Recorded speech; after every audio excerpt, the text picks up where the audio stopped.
Hi folks, I'm Nick, and I want to talk to you about something that's really close to my heart, a passion project that I've been working on for the last year and a half. Well, the world changed when ChatGPT came out. My mind was blown. I've worked with chatbots since I was 10 years old. I had a website called scriptencrypt.com about 30 years ago that was IRC and MIRC chatbots. And I was like, hey, AI, the future is here. It's now. And I started to really think about the base of the socioeconomic pyramid and how do we get AI and disseminate the world's best information to the 7 billion people at the base of the socioeconomic pyramid. Because what I'm observing right now is that the digital divide is doubling every month as the Western world and developed countries go all in on AI and invest billions of dollars. And large companies, everyone in them, in some organizations, are using ChatGPT and other AI solutions in their operations and automating their workflow. I think we're very close to seeing the world's first AI-powered unicorn company that only has 3 human staff, a CEO, chief AI officer, and a chief operating officer. I think we're right around the corner. That AI officer programs all the agents. The COO does all the paperwork and makes sure that everything happens and all the right partners are linked together. And the CEO is the face of the company. We're there. We're in the 4th industrial revolution. AI is not in the future. AI is here right now. And I would encourage us to be focused much more on the conversation about the 5th industrial revolution, which I hope is a post-scarcity future. So as I present to you all the ideas that I have for Project Union, I do not want to waste the work that I have done on preparing the idea, which I now present to you, called the Caribbean Intelligence Institute, a plan for creating the 800-pound gorilla of AI in the Caribbean. So let's talk about the problems. AI is causing the digital divide to explode. The developed world is going all in on AI, and the global south is getting left behind again. Ray Kurzweil predicts that, an eminent futurologist, predicts that we have the computing power by 2029 to achieve artificial superintelligence and the singularity. Let's say that does happen. And all of the world's data is accessible by an artificial superintelligence that can help solve all the world's problems. Well, what happens to all the people who are not connected, who don't have their data online?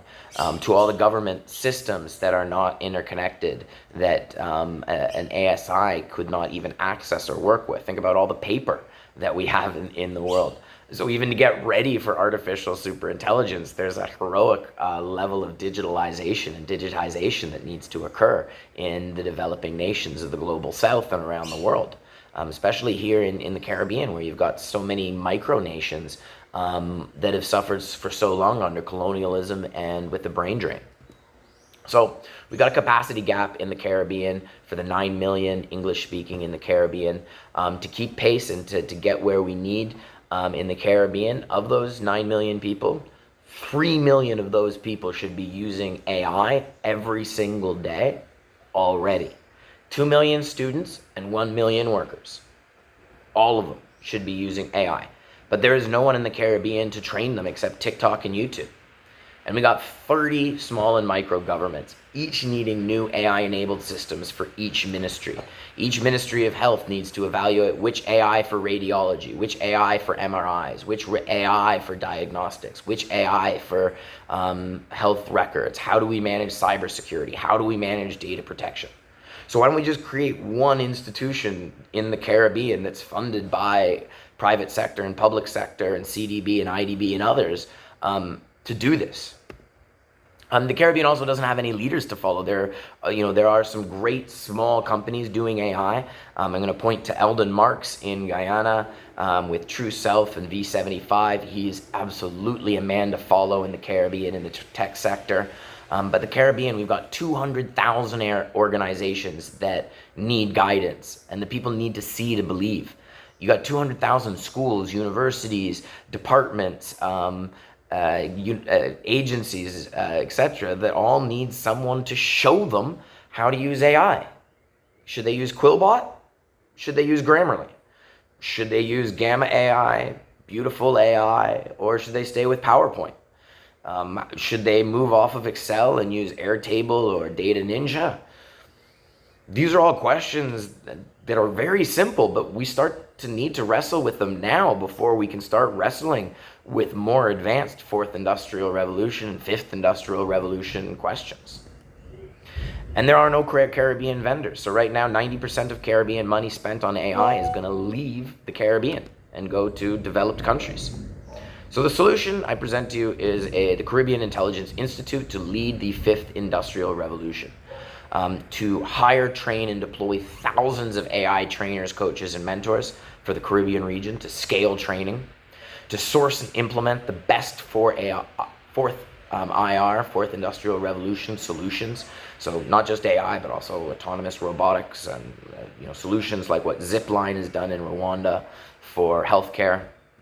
AI tutors like what CanMigo is for Khan Academy. There's just so many solutions out there. What are the best? Let's bring them here. Let's disseminate them. Let's widely spread them.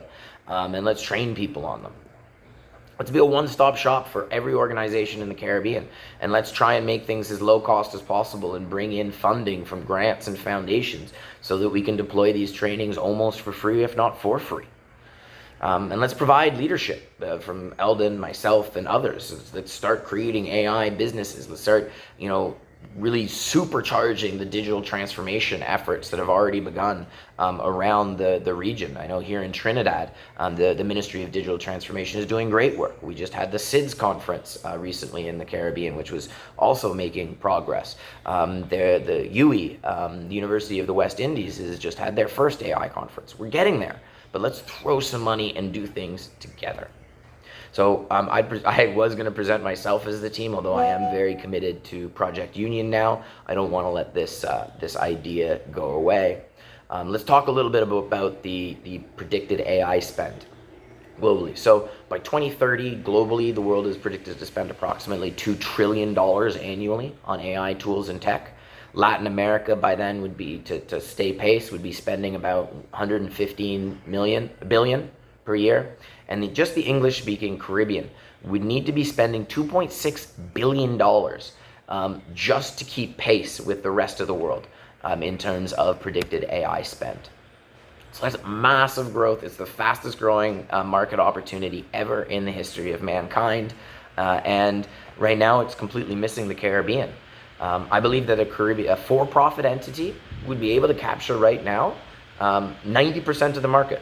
It would be easy to create a monopoly in the Caribbean if the wrong person did it. But I think we could create a monopoly in the Caribbean that is socially good and owned by the people of the Caribbean, where the sovereign wealth funds invest in it to make it happen. The government needs us, the people needs us. If we don't create something like this, who will? The region's industry and governments don't have the capacity to adopt AI, let alone develop innovative AI. If they had it, they would have done it. So we can give them stimulation. I'm not saying there's not great people, but we can put a lot more fuel on the fire for them, let's say. So let's create an 800-pound gorilla. Let's try and hire hundreds, if not thousands, of change makers, innovators, youth, visionaries. Let's work with the organizations that want it first, the countries that want it first. Let's, with this idea, work with the coalition of the willing, the countries that are more advanced in terms of digital transformation. Let's focus on them first. Let's implement scalable solutions and then spread them to all the other CARICOM nations. And let's build a platform, a network, a community, whether on Discord, whether in person, all of the above. Let's do personal development, national development, regional development.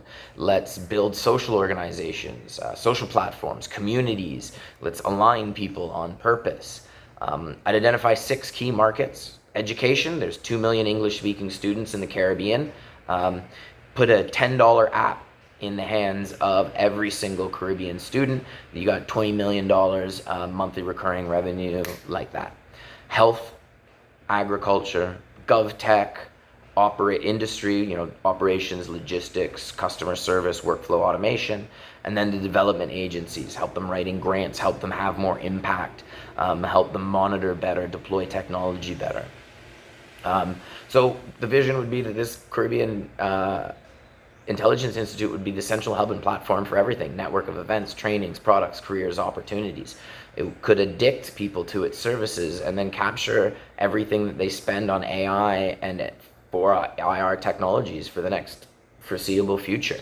If we could create this now, we could get into everyone's household, into every business with the low-hanging fruit, education on ChatGPT and prompt engineering, and then slowly grow. I would start with hiring 200 people, train them, prep them, launch, try and get as many customers on board, raise a Series A, raise a Series B, and scale. The vision would be if we could get $50 million of capital to go in at a $1 billion valuation at 5%, you'd create the Caribbean's first unicorn tech company, and you would attract all the press, all the attention, all the funds, all the global support that would go with that. So that's the idea. And my actual closing slide when I created the pitch for this was start up and scale like a disaster response. And I finished the slide deck to raise money for this project the week before Hurricane Beryl. I still believe that it's a brilliant idea, but it's a for-profit idea, and with a social intention, no doubt. But I really feel committed to Project Union. I really think that we could create something big there. Maybe we could create the Caribbean Intelligence Institute on the side.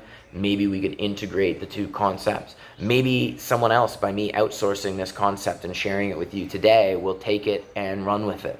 Hopefully with good in mind, because I do believe that AI and the technology, the planet where we're at today, is enough to solve all of our problems. And I believe that if we do it properly, we can legitimately solve the Caribbean's problems and achieve the Sustainable Development Goals in the Caribbean by 2030. But we have to do things faster, more united, more collaboratively. So the Caribbean Intelligence Institute is an idea for that, one way that I came up with. Now after Hurricane Beryl, I see a greater urgency for Project Union. So whether you take this idea and run with it, whether you want to talk about this more, let's collaborate. Again, Project Union, I'd love you to get involved, fill out the form, show your support for this idea, this concept. Get in touch with me via Calendly, via WhatsApp, and let's raise some money. And let's see where these ideas can go. Let's see what our collaborative, crowdsourced, visionary ideas can make happen. United, we can achieve way more than alone. I'll leave you with a quote from my father. It's amazing what you can achieve when nobody cares who gets the credit. Thank you.